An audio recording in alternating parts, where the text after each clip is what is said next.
ვის ბაძავდა კვარა ბავშვობაში? ვინ არის ყველაზე ძლიერი მცველი ქართველისთვის? რა უთხრა ლუის ენრიკემ ხვიჩას ნაპოლიში ყოფნის დროს და რას ამბობს ქართველი კონკურენტებზე? ამ და სხვა საინტერესო კითხვებზე პასუხების მოსმენამდე დაალაიქე ვიდეო და გამოიწერე არხი. ეს ძალიან მნიშვნელოვანია. ახლა კი გეტყვით, რომ ლეგენდარული ინგლისელი ფეხბურთელი რიო ფერდინანდი პარიზს ესტუმრა და ჩემპიონთა ლიგის და საფრანგეთის თასის ფინალების წინ საკუთარი YouTube არხისთვის პარის სენ-ჟერმენის ვარსკვლავები ჩაწერა. მათ შორის, რა თქმა უნდა, იყო ხვიჩა კვარაცხელია. უფრო მეტიც, რიოს პოდკასტი სწორედ ქართველის ინტერვიუთი დაიწყო. ხვიჩამ ბევრ საინტერესო თემაზე ისაუბრა. ასევე გამოსარჩევია ის, რომ ფერდინანდმა ქართველი ვარსკვლავი თავიდანვე შეაქო. And just tell me what you think. იცი დიდი ინგლისელი ფეხბურთელი კრის უოდლი. როცა პირველად შენი თამაში ვნახე, ვიფიქრე რომ მასგავდი. მსგავსება დავინახე. როცა სახლში წახვალ, შეგიძლია უყურო. ის სულ მოძრაობდა. ვინ იყო ფეხბურთელი, ვინც ბავშვობაში მოგწონდა, ვისაც ბაწავდი? Model yourself to play like. კრისტიანო. ვიცი რომ ჩემგან განსხვავებული ფეხბურთელია, მაგრამ ჩემი კუმირი იყო. მას ყველგან ვუყურებდი. ფიქრობ, ყველაზე მეტად მას პროფესიონალიზმი გამოარჩევს. ყველა მიცის რომ ისტორიაში ერთ-ერთი საუკეთესოა. მისი განვლილი გზიდან ვისწავლე, რა როგორ უნდა გავაკეთო, არა მხოლოდ მოედანზე, არამედ მოედნის მიღმაც. როცა მცველზე მიდიხარ, ეს ინსტინქტია თუ შენ ზუსტად იცი, როგორ უნდა იმოქმედო?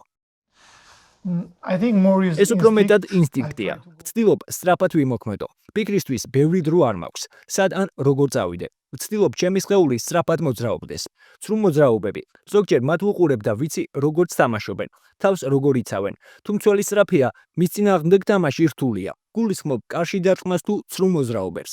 ეს ყველაფერი თუ როგორ ვიმოქმედებ, კონკრეტულ მცველზეა დამოკიდებული. იმაზე თუ როგორია მისი პროფილი. ვინ არის ყველაზე ძლიერი მცველი, რომელთანაც გითამაშია? საფრანგეთში კარგი მცველები არიან, სწრაფები. მათ წინააღმდეგ თამაში რთულია. თუმცა ვფიქრობ, ტრენტ ალექსანდრ-არნოლდი ყველაზე რთული მეტოქე იყო. თამაშის მერე მასთან არ მისაუბრია. შეხვედრების მერე ბევრს არ ვსაუბრობ, რადგან ძალიან დაღლილი ვარ ხოლმე. როცა თამაშში ხარ, ვფიქრობ სტატისტიკაზე, გოლზე ან საგოლე პასზე, თუ სიამოვნებას იღებ. არა, ფეხბურთი მიყვარს. სიამოვნებას ამით ვიღებ. არ მომწონს, როცა ყველა სტატისტიკას უყურებს. ჩემთვის მთავარია გუნდმა გაიმარჯვოს და ვისიამოვნო. ფეხბურთი ჩემთვის უბრალოდ ცხოვრებაა. მიყვარს თამაში. რა თქმა უნდა, გოლის გატანა და საგოლე პასის გაკეთება მნიშვნელოვანია, მაგრამ ხანდახან არის შეხვედრები, როცა ძალიან კარგად თამაშობ. ყველაფერს აკეთებ, თუმცა გოლი ვერ გაგაქვს, ან პასს ვერ აკეთებ. მთავარია სიამოვნება მივიღო, გუნდის ნაწილი ვიყო და გამარჯვებაში დავეხმარო. როგორც პროფესიონალი ფეხბურთელი, შენ ჯერ კიდევ სწავლობ ახალ უნარებს. უყურებ თუ არა დიდი ფეხბურთელების ვიდეოებს? დიახ, მე ვუყურებ დოკუმენტურ ფილმებს, ვიდეოებს. YouTube-ში შეგიძლია ნახო, ვინ არის კარგი ბურთთან ერთად. ერთი თვის წინ რონალდინიოზე დამოკიდებული ვიყავი. ის საოცარი იყო. სიამოვნებას ვიღებ, როცა მის ვიდეოებს ვუყურებ. მინდა მისი ზოგიერთი მოძრაობა გავიმეორო. შეგიძლია წარმოიდგინო და მინდორზე გააკეთო. მინდა პარის სენ-ჟერმენის შემტევ სამეულზე გკითხო. რას მოითხოვს მწვრთნელი თქვენგან? ლუის ენრიკემ იცის, რომ შეტევა ძალიან კარგად შეგვიძლია, მაგრამ ასევე ითხოვს დაცვაში თამაშსაც, რადგან ეს მნიშვნელოვანია. ახლა თანამედროვე ფეხბურთში დაცვაში კარგი თამაში აუცილებელია, რადგან ძალიან კარგი შემტევები არსებობენ. ყველა გუნდი უტევს და ყველა თავს იცავს. როცა ნაპოლიში კონტესტთან ვიყავი, ტაქტიკაზე და დაცვაზე ბევრს მუშაობდით, რაც ძალიან დამეხმარა. ადრე დაცვაში კარგად ვერ ვთამაშობდი, მაგრამ ვმუშაობ საკუთარ თავზე და ვცდილობ, რომ ეს გავაუმჯობესო. ადრე არ ვიყავი ის ფეხბურთელი, რომელიც მცველებს კარგად ეხმარებოდა, მაგრამ ვფიქრობ, ახლა ეს უკეთ გამომდის. ძალიან მნიშვნელოვანია ფიზიკური მომზადებაც, რადგან შეიძლება გუნდის დახმარება გინდოდეს, მაგრამ ამისთვის უბრალოდ ენერგია არ გეყოს. მე ვნახე შენი თამაშები, როგორ მორბოდი უკან. ჩემთვის მოულოდნელი იყო. არ მინახავს გარემარბები, რომლებიც ასე სწრაფად ბრუნდებოდნენ უკან. მინდორზე მაქსიმალურად ვიხარჯები. გავიაზრე, რომ მნიშვნელოვანია მცველს დავეხმარო, რადგან გარემარბები ერთ-ერთზე ძალიან ძლიერები არიან. როცა მცველზე მივდივარ, მცველს ვიღაც ეხმარება. გავიაზრე, რომ მცველის დახმარება ძალიან მნიშვნელოვანია. როცა მცველს გარემარბი ეხმარება, გარემარბისთვის ორ ფეხბურთელზე წასვლა ნამდვილად რთულია. გაქვს თუ არა ხშირი კომუნიკაცია მცველებთან? ნუნუ მენდეში ზოგჯერ მეუბნება როგორ ჯობს, როგორ არის უკეთესი. როცა მეტოქის გარემარბი შეტევაშია, ვცდილობ მაქსიმალურად შევზღუდოთ. კომუნიკაცია გვაქვს. ეს ძალიან მნიშვნელოვანია. რა სიტყვი პარის სენ-ჟერმენის ფეხბურთელების თვისებებზე, დეზირე დუეზე, დემბელეზე, მასზე ბევრი საუბრობს. ის ოქროს ბურთის კანდიდატია. პარი სენ-ჟერმენის თამაშების ყურება მანამდეც მიყვარდა, ვიდრე აქ გადმოვიდოდი. მეცნაკლებად ვიცოდი თითოეული ფეხბურთელი როგორ თამაშობდა. ახლაც ვიცი, რომ შეტევაში შეშლილი ფეხბურთელები გვყავს. პასს აძლევ, სწრაფად მირბიან, გოლს იტანენ ან რაღაც მსგავსი. ძალიან სწრაფი ფეხბურთელები გვყავს. თუ მარცხნიდან ბარკოლა პასი სივრცეში უნდა მივცე და ის უსწრაფესად გაიქცევა. ანალოგიურად ვფიქრობ ნუნუ მენდეშზე. დემბელე კი წარმოუდგენელია. ბურთით, უბურთოთ, ძალიან სწრაფი და ტექნიკური. თანაც შესანიშნავი ადამიანია. რაც პრესაში და სოციალურ მედიაში მასზე იწერება, სიმართლე არ არის. მათ არ იციან რა ხდება გუნდში. დემბელე ძალიან მხიარული, ხუმარა ბიჭია. ბოდანზე ყოველთვის გვეხმარება, რჩევებსაც ისმეს.